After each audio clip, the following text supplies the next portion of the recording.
So I'm Marnie Montgomery. I'm one of the trainers through Your Dog's Friend in Rockville, Maryland.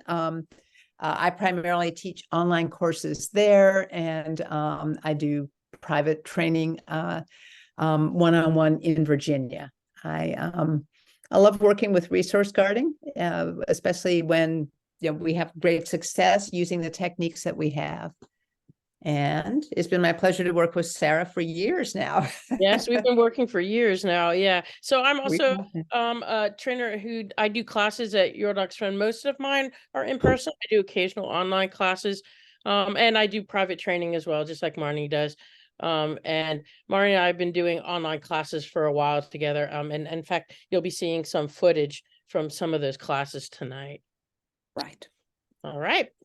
Okay. So I guess, shall we, Sarah, ask that folks, when they don't have questions, go video and sound off? Yes, I think like it makes the most sense. Yeah, I think. Yeah, it'll help with the bandwidth and with keeping the screen clean. And we'll stay on screen unless you go, no, we're really tired of looking at you, and we will thank you, and then we'll go video off as well. Okay, so I'm imagining if you're here that you probably have an idea what resource guarding is. Basically, it's a really natural behavior. Dogs live to make more dogs by guarding the resources that feed them, protect them, hydrate them. And so dogs who guard protect exclusive access to the things they value. And the behaviors include, and you may have seen it, growling, so great warning, snapping, biting, ingesting. I think of ingesting as the ultimate guarding behavior, because if I've eaten something, then it's mine. You can't take it away from me. And then carrying items away. We'll often see our dogs carry items away.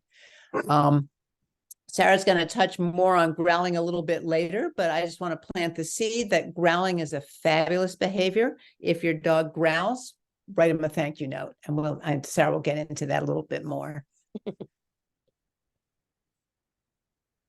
Okay, so what are the causes for resource guarding? There are a number of different things. As Marty said, it's a really natural behavior. And if we think about, evolution-wise, it makes perfect sense that if you want to survive, you're going to guard the things that are important to you, and the things that keep you alive. So it's kind of built in there from long ago. Some dogs have a real genetic predisposition towards guarding. A lot of times, you can head it off, but there are some dogs where it's just in there. And it's nobody's fault. It's just what it is. Experiences can also create guarding. So for instance, one of the times we'll see a lot of guarding is with a dog who has had things constantly taken away from them by their people. It happens a lot with puppies, because they're always grabbing things, and if we keep taking things away that we don't want them to have, they can start to say, hey man, I don't want you to take that thing away, I'm going to start to guard it. And so those experiences can add to it. And the other thing is just general stress. We'll sometimes see dogs guarding who have other sort of stress behaviors. Might be something like reactivity or noise sensitivity or different things. And a lot of times, if you can reduce their overall stress, then the resource guarding can diminish a bit.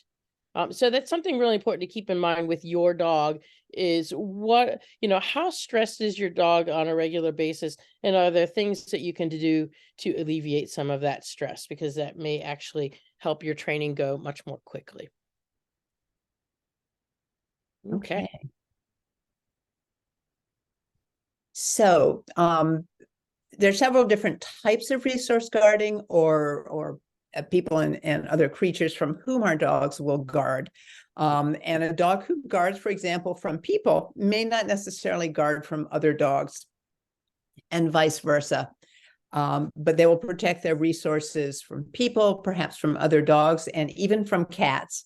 We had a team in our online resource guarding course a while ago where their dog guarded from a cat. And so that was a really fun and kind of creative opportunity to help that dog feel better. So what kinds of things do our dogs guard? I'm sure you guys could give us a good list, but Yeah. we're going to run through some of these. So some dogs will guard toys, right? A really common one are stolen objects. And that goes back to that thing of, my dog grabbed something and I don't want them to have it. So I chase after them and I try to get it back. And that can lead to a general, anytime I steal something, I'm going to guard it because I'm used to someone trying to take it away from me. Yeah. So we see that one all the time. Empty food bowls, we think, okay, there's no food in it. Why would they guard it? But the association there is strong. And water bowls as well.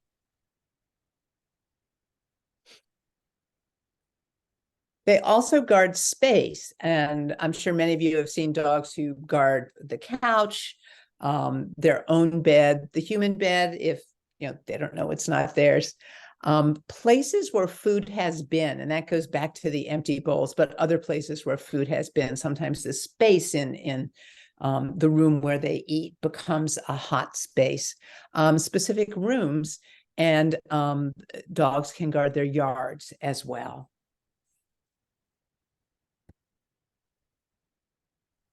We also find that some dogs will actually guard people. So in a house with multiple members of the family, sometimes there's kind of one family member that the dog really latches onto and will start guarding with other family members approaching that person. A person from strangers, right? Or their chosen person from another dog. We often see that as well. The dogs are out playing and the visiting dog comes to greet the person and your dog says, hey, no, that's my person. So that's also a possibility. Yeah.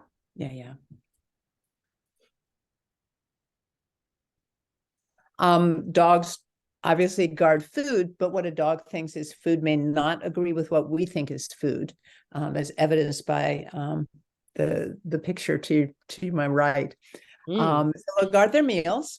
They'll guard the bowls, the empty bowls. They'll guard a chew, for example. Some chews are more valuable than other things. They'll guard treats. They'll guard vomit. Often, if I'm in a classroom situation and a dog throws up, that's a situation in which I'll immediately ask people to bring their dogs back to their space, because for dogs that can be a hot item. And dead critters, things that we think are noxious, can be very appealing and very guardable to our dogs. Okay, so with that in mind, what we want to do is look a little bit at body language. It's really important to try to catch signs of guarding as early as we possibly can.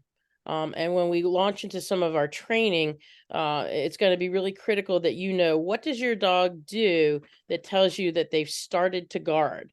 So let me just go through some of the common ones, and then we're going to go ahead and actually take a look at some video footage. All right, so body stiffness. In general, when a dog gets stiff, there's some kind of stress going on. And that I think that accompanies that sudden stillness. And boy, is that the big one for me. When a dog completely freezes, you can see that they're worried about what's going on. And I always know, ooh, okay, we're getting close to something worse. A tight mouth. So sometimes you'll see a dog kind of with a relaxed mouth and you approach, they've got something and their mouth will tighten. Whale eye. Boy, this is a great picture in this photo of whale eye, where you see the whites of the dog's eyes, because customarily we don't see that much white in our dog's eyes.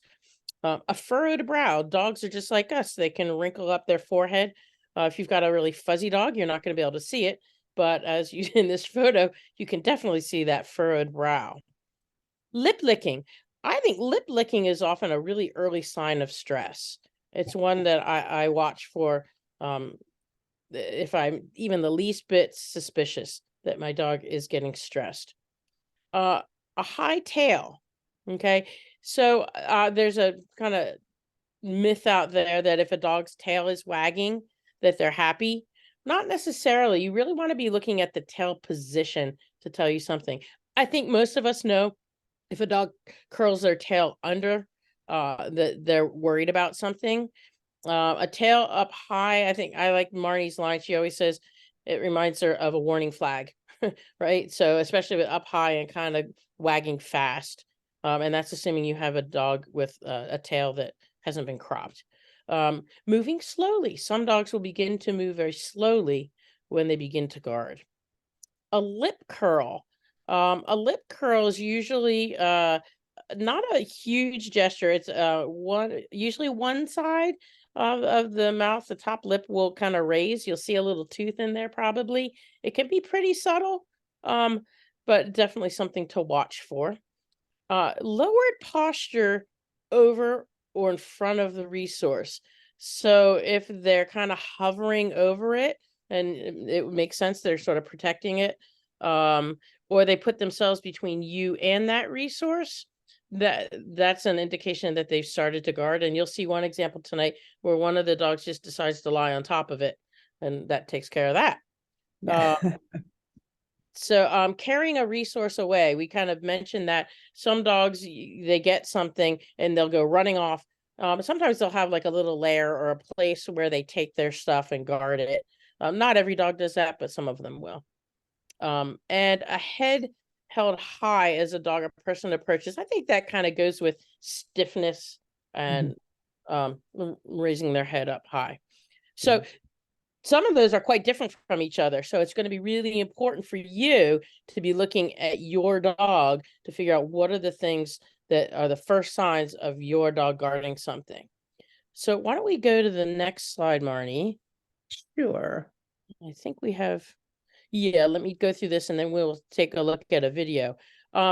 So these are this is when you know you need to stop and diffuse the situation, right? It's time to stop and regroup. The freezing, that's immediately, I always move away if I see a dog freeze, and you'll get to see an example of that. Growling. So growling has a bad rap. A lot of people think a dog who growls is a bad dog, and they get angry and they reprimand the dog or worse. And the problem with that is that often a growl will follow some of these other more subtle signs, right? And so your dog is throwing off some kind of body language. We're not getting it. And they're like, okay, look, I don't want to bite you. I'm going to growl. And so if we shut down a growl, then we run the risk of a dog going from quiet with more subtle body language straight to biting. And so we want to make sure that we always respect the growl, that we don't try to shut it down. And, you know, as Marnie says, thank your dog for growling, to let you know.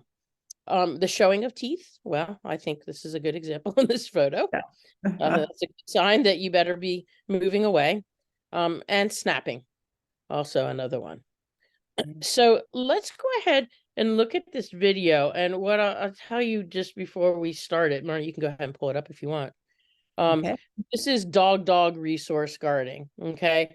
And so the person who put this video together, she's showing, she's going to show you, you're going to see some slow-mo, and giving you an opportunity to look at both dogs, because there's a lot of body language being thrown off between them. And it's great because you can see it in slow motion. Let's go ahead and show this if we can. All right. There isn't sound with this, so.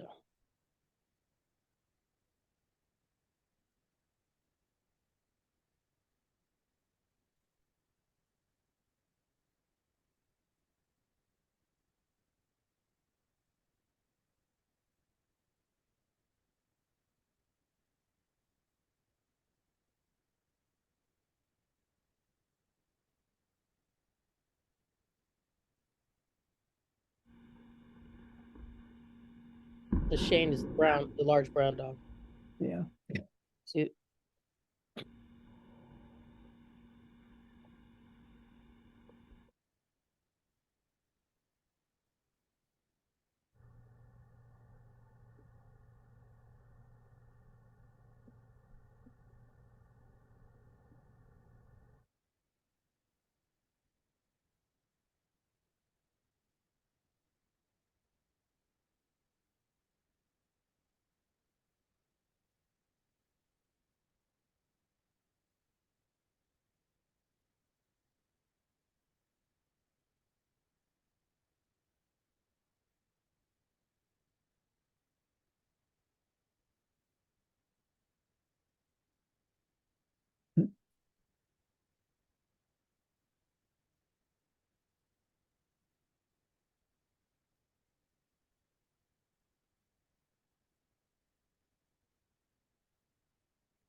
I love that video.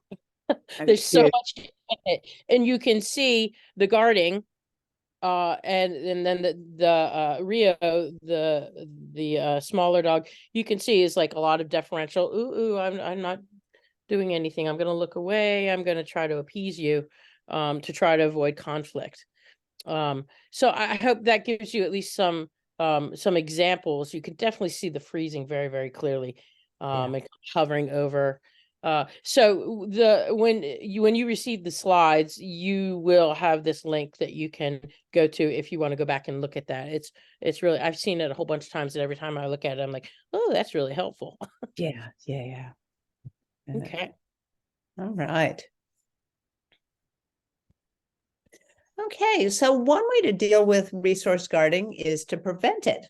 And doesn't mean our dogs won't have the inclination to guard, but as much as we can manage the environment, their environment, and that of the people around them, the less we can trigger their desire or need to guard. It's really important, especially during the holiday season when we're going to have a lot of visitors, probably a lot of running kids, and general chaos. So management can really be your friend. So with management, we use such things as exercise pens, which are like they're like freestanding walls, if you will, or freestanding fences that you can set up inside or outside, baby gates, a crate, things to separate your dog when they have something fabulous. It also can serve to control the flow of the people in your house. If they're not dog savvy, resource guarding savvy, it can prevent them making a mistake, which can go badly for both them and the dog. A dog who's been conditioned to be happy wearing a muzzle, that muzzle can serve as a portable pen or gate or crate. It's like a safety net. And I teach all my dogs to be comfortable wearing a muzzle, because you never know, in case of emergency, they may be required to wear a muzzle, and we want them to have that positive association before it just all of a sudden appears. Of course, keep the resources that your dog guards put away, or something you even think your dog might guard put away, and manage the humans of all ages, especially children, but also family members and visitors, people for whom dogs love me, and they probably do, but they may be less cautious in a situation around your dog. And of course, you want to manage other dogs and pets as well.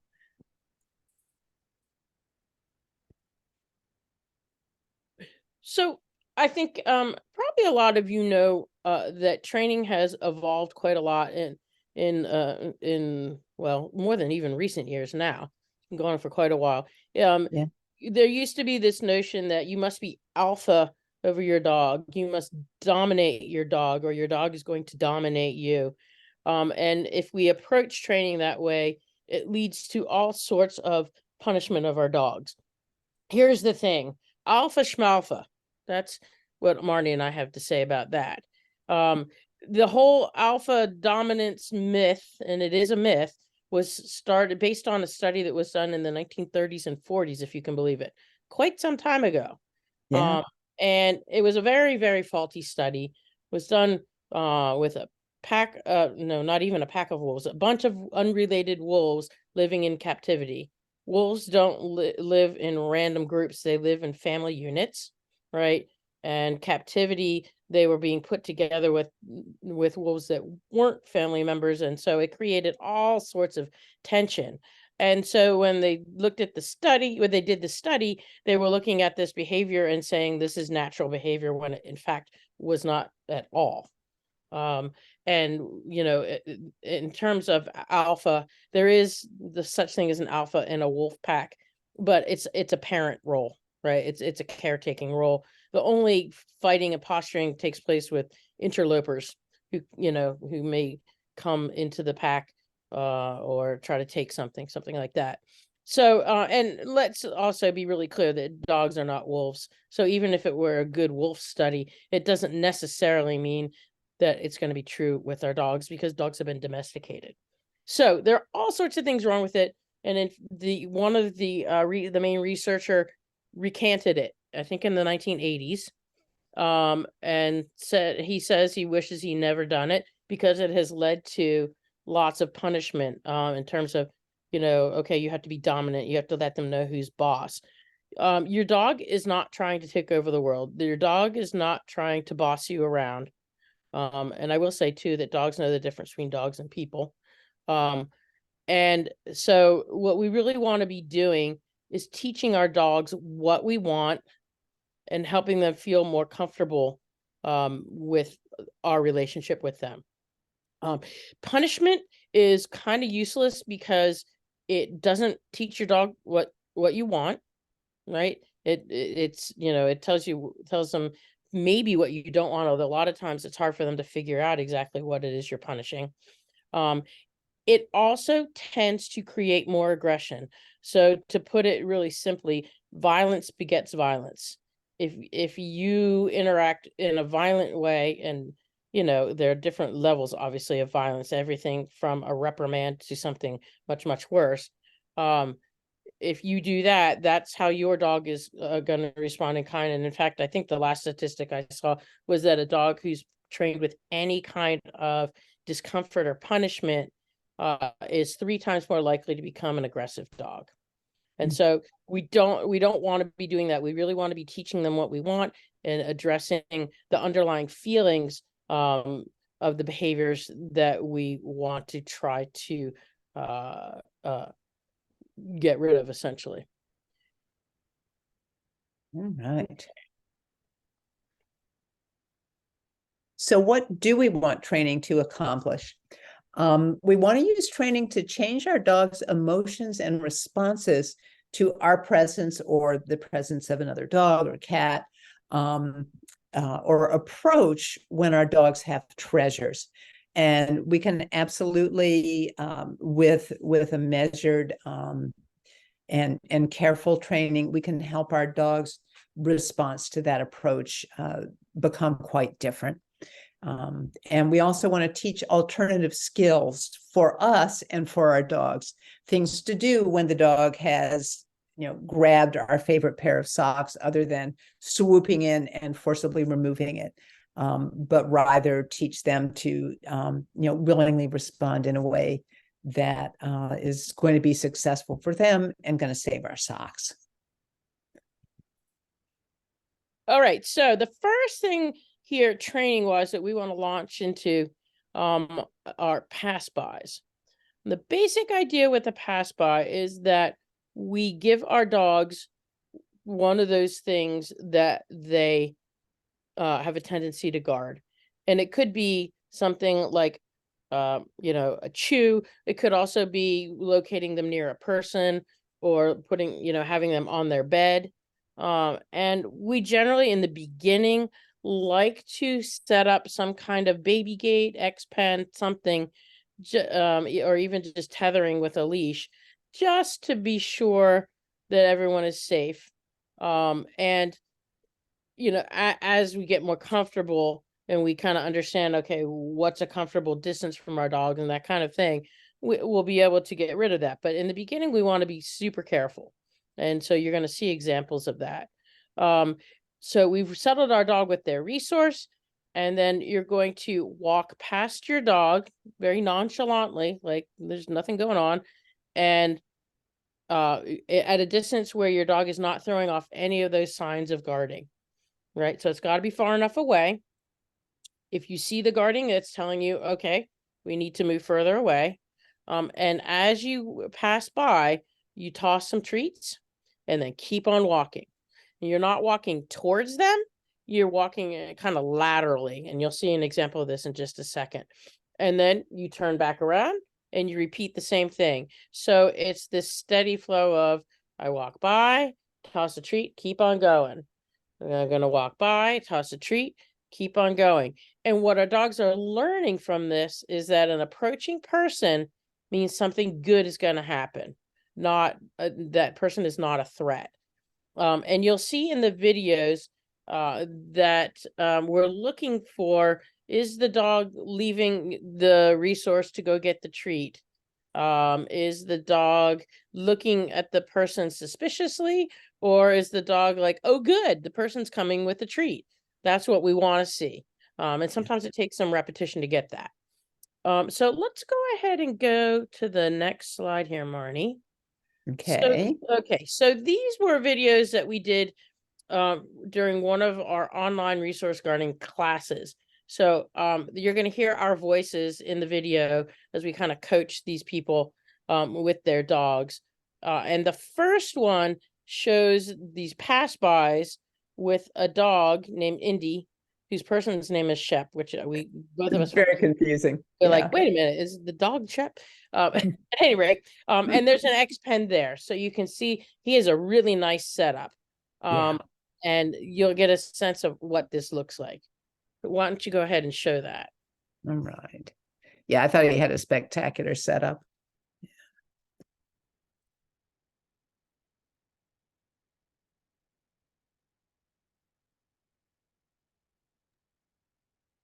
Marnie, do you have the sound on? I believe I do. It just looks like really sturdy. Can you hear it? Yes. Look. Oh, nice. Oh, you've got a couple of, that is nice. Couple of places to be. Nice. What's the resource Indy has, Shep? It is Norwegian, like Norwegian alligator dental treats.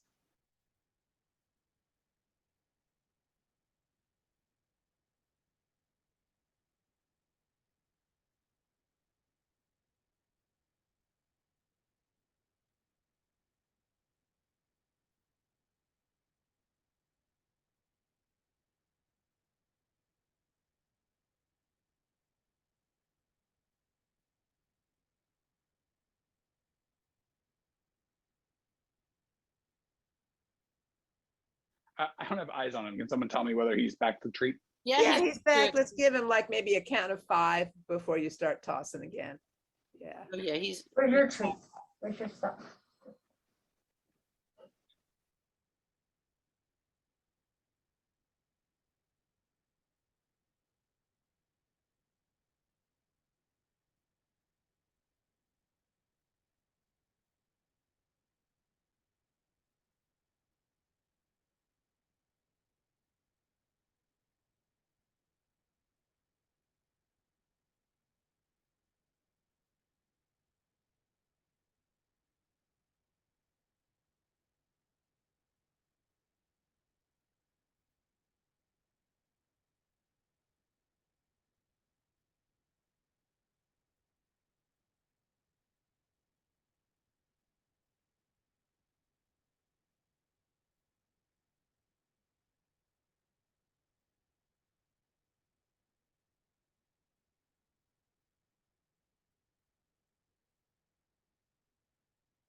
Yeah.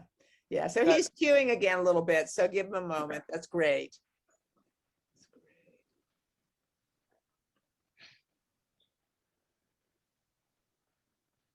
Oh, but he hears you. He's like, where's the cheese? Which is great. Yeah. Yeah. At least that's how I'm reading that, Sarah. He was pretty still, but it didn't seem like he was I didn't think concerned. it didn't look Yeah, guardy to me. Yeah. Yeah. He's gonna. And he just rolled on his hip. So he's chewing a thing rolled on his hip as you're there. That's great. Yeah. Yeah, and he's looking up like, oh, good. Not like, Yeah, not exactly. like he's worried. Do you want me to toss it away from him, or like my shot is getting pretty good. I can get mozzarella right in between his paws. So it might be an interesting, I think aiming it right there is great, but it might be an interesting test to toss it away and see if he leaves to get it. Yeah. Okay, and he does. He's easily going away. Yeah. That's great. That is great. Hey. Okay. So that gives you a good sense of the setup, that sort of passing by laterally, and kind of watching to see how the dog responds to it. Let's take a look at another one. This one's a little bit shorter. And this Ellie with her dog Cooper is doing a pass by without a barrier set up. Because eventually you can get to that place pretty easily in most cases. And you know, you can kind of do it on the fly. If your dog starts to guard something or you're suspicious they might be guarding, you can begin to do this. But you have to make sure you're far enough away. So we'll go ahead and take a look at this one. Yeah. And let me add, this is Oh. a dog for whom the barrier was really important at first. Yes, yes, Yeah. it was. Kind of funny, isn't it? They're so ridiculously smart. I know. There he goes. Oh.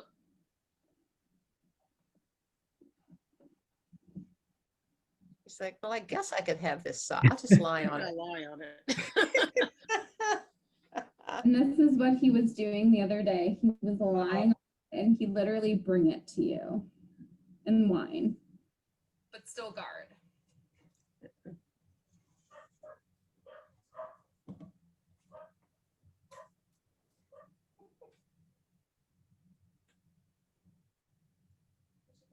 Look at him. I know.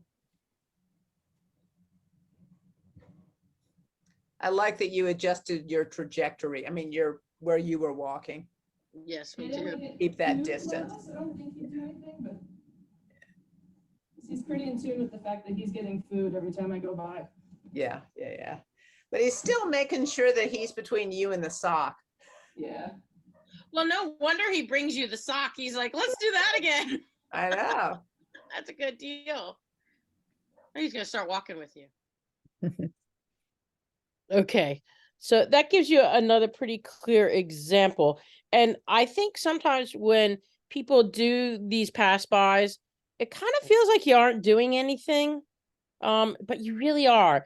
And, you know, most really good training, you know, of these kinds of behaviors, I don't know, I guess we're looking for fireworks. So let's see them guard so then we can train them. And in fact, what we're trying to do is teach them not to do it in the first place. So it does sometimes seem a little dull, but that repetition is going to be so important for them to learn. I don't have to worry about this person approaching. All right, let's take a look. Now, this is an example of dog guarding, right? The dog who guards does not guard from the person, only one of the other dogs in the family. And so we've got this is a time when I definitely like barriers for sure. And you know, and so you'll see how we kind of rig this. Wait till you see Arwen. She's ridiculously cute. Oh, okay. I've had all these guys in puppy class. Gotcha. Gotcha.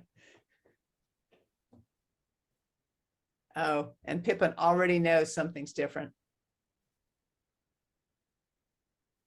Dale, Sarah, I don't know if you're looking at the screen. His posture changed. Yeah, I did.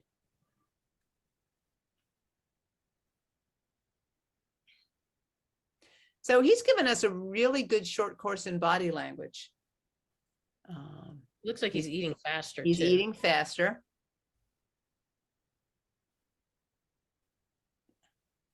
Good. And you can give Arwen some treats as you walk to kind of keep her focused. Oh, what the heck? You got something stuck.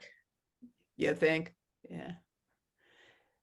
Now I'd be starting, it didn't look like it was a particular problem for Pippin beyond the whole thing, but I'd be starting by keeping Arwen on the side away from Pippin.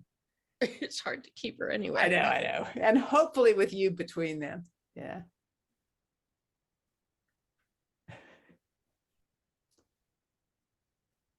And I couldn't see if she's tossing treats. I couldn't tell either.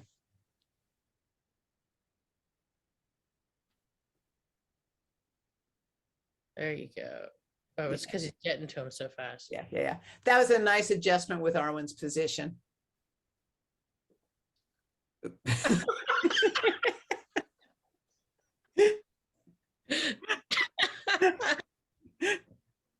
It was very funny. It was like, never mind. Perfect. Yeah, yeah, Oh, yeah, nice. yeah. She's a very willing participant. She is. Yeah, yeah, yeah. And She you know, likes- coming up the stairs, she gets a little bit of mojo going to get up those stairs. Yeah. I'm not sure how you would scale that back.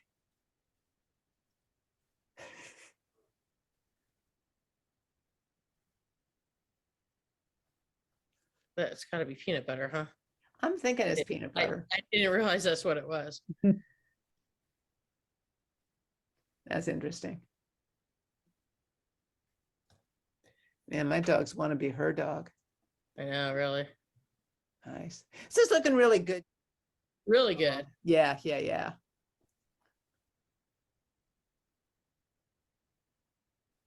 Yeah, he's looking quite comfortable now. Pippin is, yeah, yeah, yeah. I wonder if he didn't have a peanut butter smear in his mouth, if he'd be quite as comfortable, but Right. no, he's like, he's in the game. See how he is on this next pass with the mojo. Yeah, I think he's all right.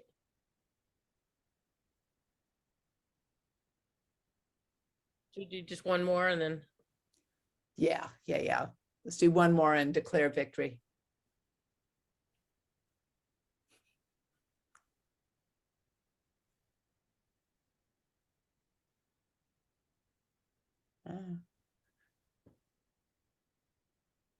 He's like, are you gonna do that thing again, Mom? I think you can. Oh, there we go. There's oh our yeah, one. he's barely even looking at her. Yeah, yeah, yeah. All right. So obviously when we were working on dog guarding, you can see it's going to be more complex. And so, you know, when I'm working with dog guarding, I'm going to use a lot of management, you know, to try to organize things so that we can eliminate as much of that guarding as possible. So for instance, you know, feeding dogs in different rooms with a door between them, or you're going to give them each a chew, one's in a crate and one's in another crate or in another room or something. But we can actually work on it. And we did a very similar setup with a cat, as Marnie was referring to earlier on.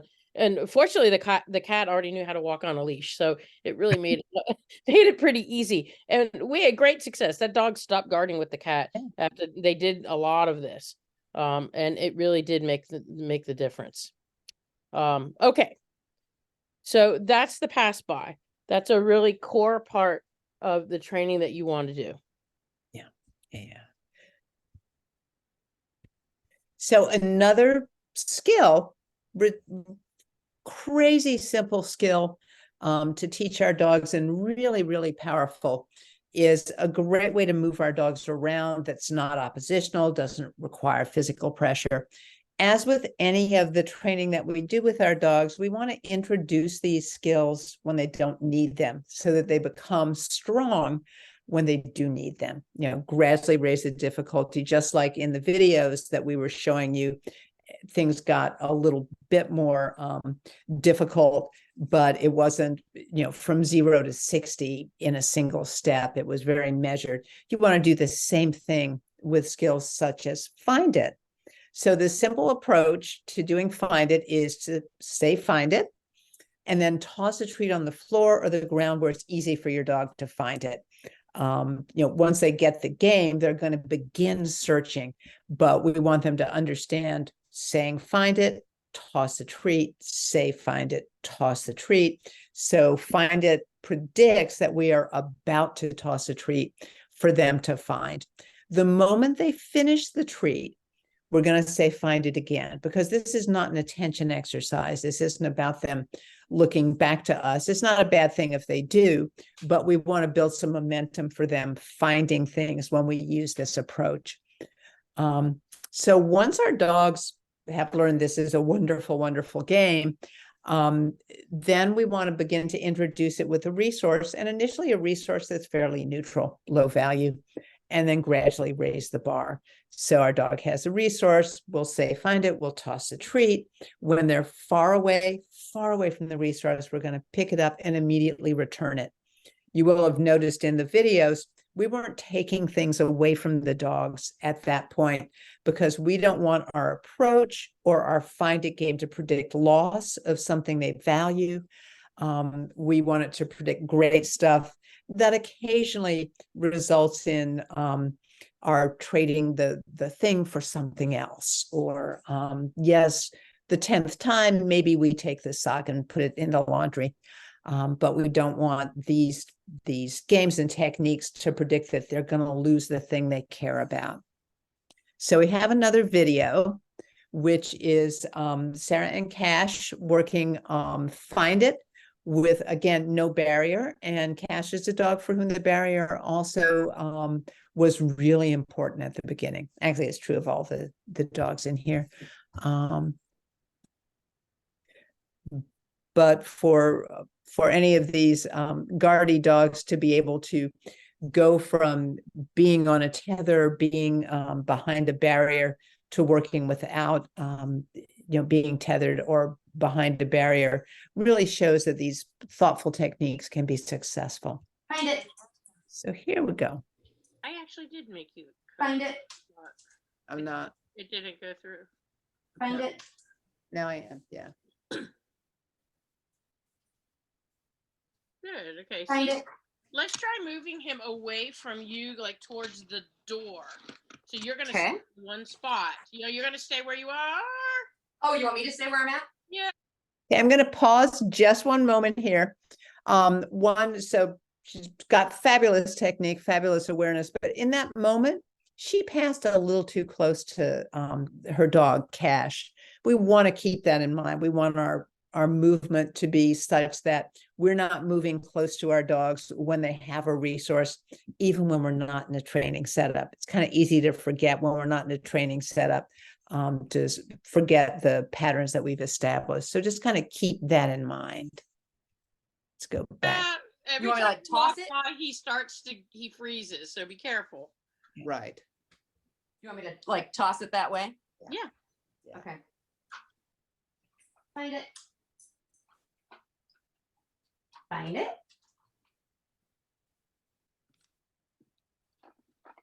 Find it. Here we go.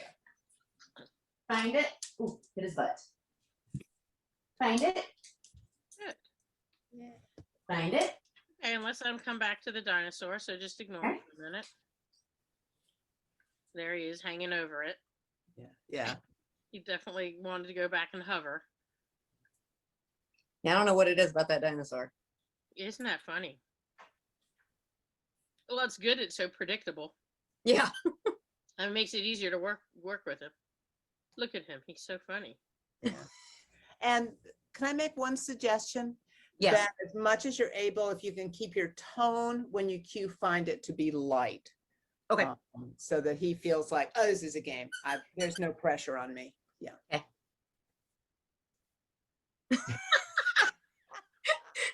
It's always the hounds. He is a He's hands. like, he knows something's going on. I know. He's like, I don't get this. What's going on? There he goes. All right, let's try again. Find it. Find it. There you go. Find it. Nice adjustment. Find it. Very nice. Find it. Find it. Find it. Find it. Find it. There. Find it. Okay, and then let's stop and let him go back. Okay.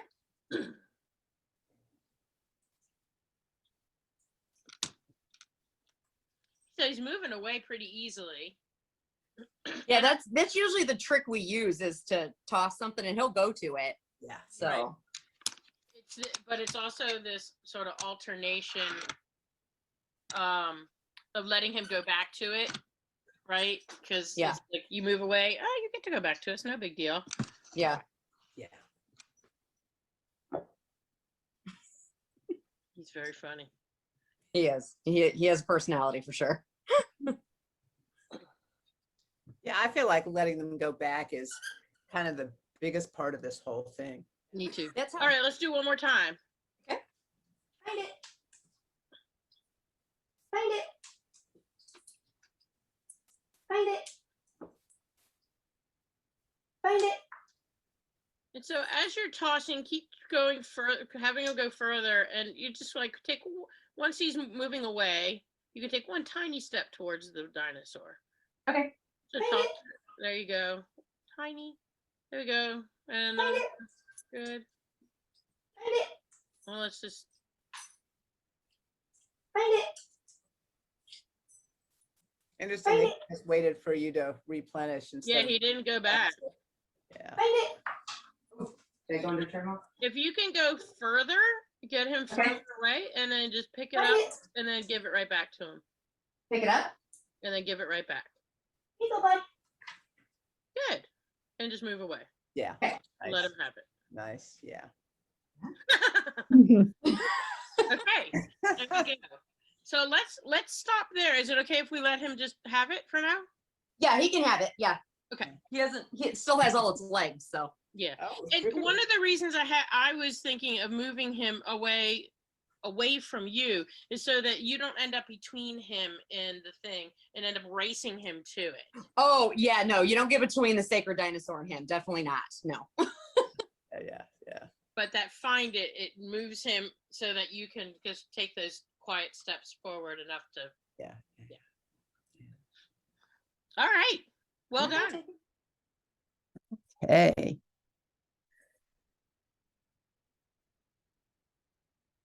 So as Sarah said, yeah, we want in the video, we want to make sure that we, once we're able to comfortably pick the resource up, that we're able to give it back to them again, so that again, our approach doesn't predict loss necessarily. They understand there's a game, they've got a good thing, and we'll absolutely let them enjoy their good thing. One other skill that can be really handy is to make sure that your recall is rock solid, that your come when called behavior is rock solid, so that your dog's going toward another resource, or moving toward a person or a dog to get between them and the resource. Again, we want this to be a really positive experience, teaching our dogs great things happen when you come to us. So we want to build that wonderful positive recall with our dogs. We won't be looking at this video, but trainer Lisa Mullinax has created a wonderful video available on YouTube, and this is the link. So you'll be able to go to it when you get these slides after today's presentation. Can I make one quick comment? For Find It, one of the things that I think, one of the pitfalls is that if you only do it when they have an object that they're not supposed to have, or something that they guard, you run the risk of them catching on to it. It's a trick. Right. And Right. so it should become just a regular part of your life. You can do it while you're out on a walk. You can do it in the house when you're just hanging out. It should just be a normal, this is a game we play. Otherwise, it will become a predictor that something bad's going to happen, and they get very suspicious. Yeah. That's one reason why we don't just do Find It and take a thing back, but yes, absolutely, we want to build it into the day. And in fact, the opportunity to play Find It is a massive reinforcement for my dogs. Same. Yeah. All right. Okay. So the question, when is it time to see a veterinary behaviorist? A veterinary behaviorist is like the psychiatrist in the dog world. They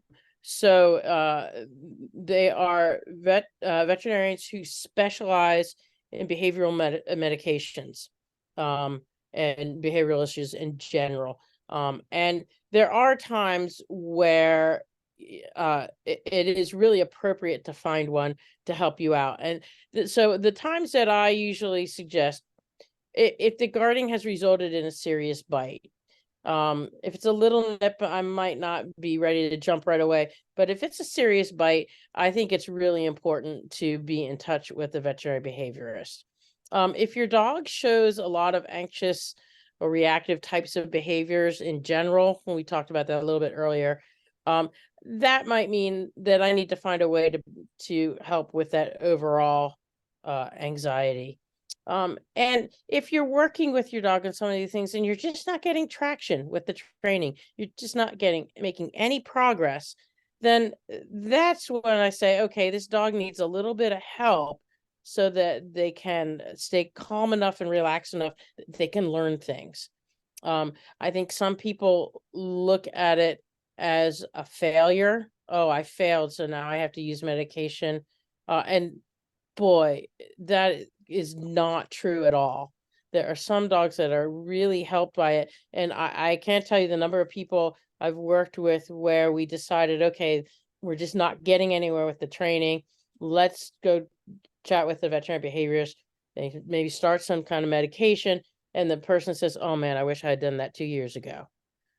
Because you're not trying to drug your dog into being a zombie, but rather you're trying to help them feel better, to be, the best them that they can be.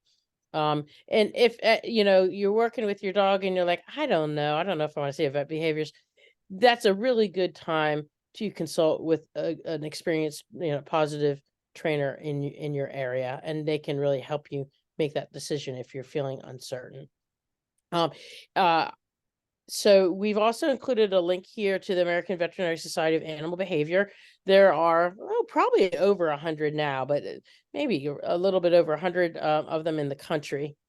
And they're all listed on that site so that you can find them. If you live in an area that's a little bit remote and there isn't one near you, a lot of them will do online appointments now, particularly for people who are in more isolated areas. But we wanted to make sure you had that resource in case you decide to go that direction. Okay. And just some other resources, some of which we've alluded to.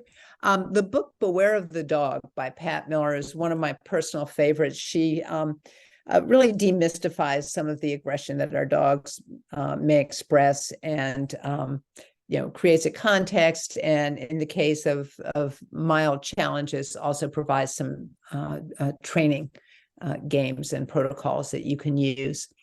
There are 2 videos by Chirag Patel, who's a fabulous British trainer who many of you may have heard of already. He has a video on teaching your dog to wear a muzzle, and if you watch that video, you'll see it's absolutely a game for which the dog is a willing participant. And a game called the Counting Game. It's a cousin to Find It. It's a little bit different, but well worth taking a look at. And then there's a website called the Muzzle Up Project that has a number of resources and links to help your dog be comfortable with a muzzle.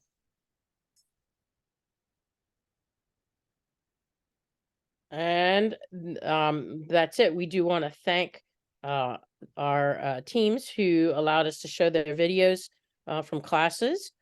And that's pretty much what we've got for right now. So we would be happy to take questions at this point. Absolutely. Awesome. Thank you so much, Sarah and Marnie. That is a ton of information. Folks, while you put your questions in the chat, a couple of quick reminders. Again, the recording of this video should be on YouTube tomorrow. If you have any questions for Sarah and Marnie, you are welcome to reach out on there, and I will grab the slide deck from them so that I can send that out to y'all as well. Again, we are a 501c3 nonprofit, so donations help us to do everything that we do. And if you want to hear more from Marnie and Sarah Stoycos, you can also check them out through Your Dog's Friend, which has some amazing webinars and other programs in the Maryland area. A question from Lucy. My dog lunges and growls at other dogs when they come too close to me or my husband, or about seemingly random things out of the blue. How can I train that without another dog? Well, honestly, you can't. You really do have to have another dog, a friend with a dog or something. Without the dog, there's no way to, create a new association. So we've worked with people who have one dog who guards with, their friend's dog or something. And we arrange times to do little training sessions together. And it's not necessarily super convenient, but well worth doing. Yeah. Yeah. Awesome. And Lucy, one other quick thing. It looks like you're in Austin. If you need help with this, definitely let us know. But sometimes we also find that if our dogs are guarding in situations where we don't have a dog we can work with, do they need to be in the situation in the first place? So for example, a dog client of mine that would guard tennis balls at the dog park, only at the dog park and only with unknown dogs. And at some point we went, okay, maybe we don't train that. Maybe we just don't go to the dog park and play with the tennis ball. So if you don't have other dogs available to practice with, thinking about whether or not that's a situation that you can manage as well can be really helpful. And if you need help with it, or if you need another dog to work with, let us know. Do we have any other questions? When would you remove the X pen or gate to sort of set them free into the rest of the house? Oh, that's a great question. So I would consider moving the X pen when your dog begins to be bored with the whole thing, when it seems to be not so much an issue. And I might scale down to a different kind of protection, which could be a tether. It could be a muzzle. I love the muzzle because it's, like a portable X pen. But generally, you will have seen in some of the videos when the dogs, rather than worrying about being approached when they had a resource, were beginning to go, are you going to do that treat thing again? And I would say that's the time that you can begin to look at, the next step in terms of their freedom during the protocol. Awesome. Yeah, and then I was going to say the nice thing too with having the X pen at first is that it gives you a chance to really study their body language. And if you slip up, it's okay. I mean, you don't want to keep pushing it, but it's okay. And, as Marnie says, once you get things going and they're really getting the game, you're good to go. And with dog guarding, I'm a big fan of muzzles in particular in that case. Oh my gosh. Yeah. I also want to just bring up all of the lovely videos that you had from these teams. For folks that are maybe newer to the training world, most folks were not doing a ton of virtual training until COVID hit. And now post-COVID, a lot of us are doing tons of virtual training. And because of that, wow, some really great videos of some really lovely body language for us to be able to study. So even if you're not training virtually, if you have the ability to set up a camera, set up your phone so that you can watch some of these sessions, there are a lot of these interactions where we go, oh, the dogs fought out of nowhere, or like, I have no idea what happened. But sometimes when you can go back and look at it, you learn some really interesting things. If you do push it too much and there's a bigger reaction or guarding, do you recommend ending the training or resuming once the situation is managed? That's a really good question. Marnie, my answer is it depends. Yeah, I was going to be a smart aleck and say yes, but it depends. Yeah. I think it depends on how much, how badly it goes. If it's, a stiffening and maybe a little growl, I might try to just adjust my distance and try again. If it's a really big reaction, like a major whoops, then I might take a break and, wait until some of those stress hormones have come down, because you're more likely to have some success. What do you think, Marnie? So I think taking a break, if you have a question about training, is never, ever a bad idea. Good point. There's no downside to taking a break. So if your dog had a reaction and you're like, not sure, I would take that break. If on the other hand, you're familiar with your dog's recovery pattern and you think we can do this again, then you can resume. I would lower the bar. I'd make it much easier than the last time. And awesome. Yeah. Okay, so more distance. Yep. Yeah, more distance, a lower value resource as well. Yep. And Okay, I often- love this question. What things would you pay attention to know when it's time to make things more challenging, or when it's time to make a switch to the next thing? I know you mentioned that sort of body language of, okay, I'm bored, give me the new thing, I'm playing the game. Anything else you'd be looking for? Well, I'd keep in mind that when you make one thing more difficult, you don't make everything else more difficult. I don't think we talked about the many Ds in this, but distance. So the distance that you are from your dog with the resource, the duration, how long you do this training, and difficulty, which of course we're looking at the whole difficulty picture, but that basically refers to, is it a really super high value resource that your dog doesn't want to give up? Or are you moving quickly rather than slowly? So you never make all three of those things harder at once. You only increase the difficulty of one and while reducing the others. So that's one thing I'd pay attention to when it doesn't actually answer your question, but it answers the question, kind of the question next to it. I'd be looking for, again, the dog's ease and as you said, are they beginning to just kind of get bored and way more interested in our approach with the treats than they are interested in guarding their treasure. Awesome. Okay, if the dog loves these particular resources, whether it's toys, something else, how often do they get to interact with them during the day if you can't safely have them all the day? You want to take that one, Sarah?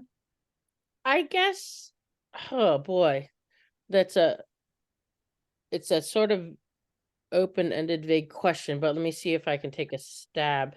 So say it's my dog guards, well, that dog Cash, the one we did find it with, he only guarded one toy.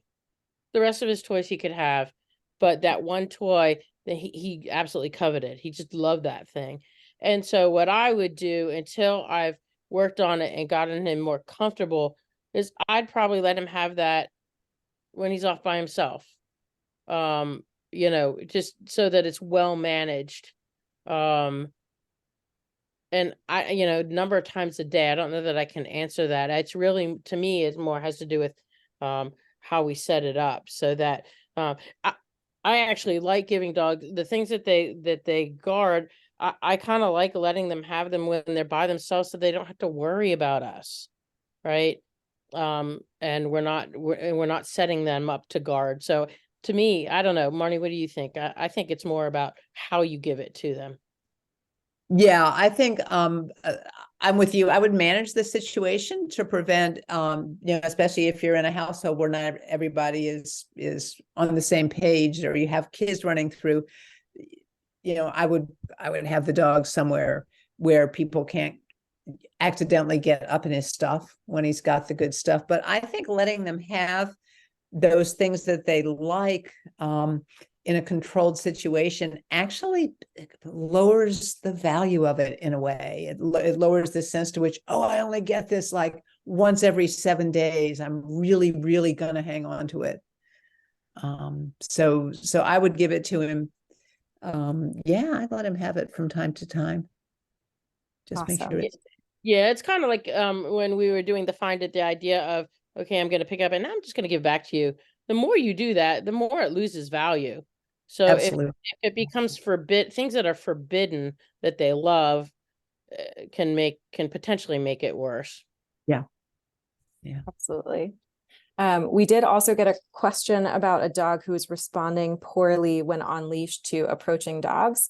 That's one where I recommended that because it could be guarding, it could be leash reactivity, it could be fear-based. There are so many things going on that it's hard to know if that's specifically a guarding issue. That's one where we would probably want to work with a behavior consultant. And of course, for all of these things, again, Sarah and Marnie have given us so much lovely information.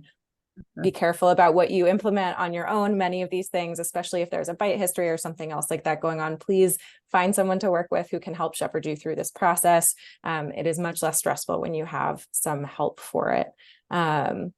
Thank you all so much for the questions. Sarah and Marnie, anything else you want to leave us with tonight? I know you've already given us a lot. I don't, I guess, hang in there with them, get the help when you need it. A lot of the videos you saw tonight, we had to really help people get those setups right and get things, done appropriately. So don't hesitate to reach out for help, because there are a lot of really good people out there.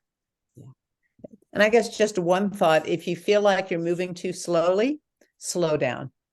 Yep. That's, Yep. Go slow that's to go fine. fast. Yep. Yeah. Awesome. Thank you both so much for being here. I really appreciate you taking the time. This has been awesome. Again, folks, I will get this posted tomorrow to YouTube. If you have any questions, don't hesitate to reach out to Sarah and Marnie, or you can reach out to me if you have any questions here in the Austin area. Our next webinar is actually next week. Taylor Kaplan will be talking to us all about training enrichment ideas that she learned from the zoo and marine mammal world, and how we can apply those to what we do with our dogs. So it's going to be really fun. Lots of cute videos and photos of penguins and marine mammals and really cute things, and learning more fun stuff that we can do with our dogs. So stay tuned. We will see you next week, and I hope to see you in future webinars. Have a good night. Bye.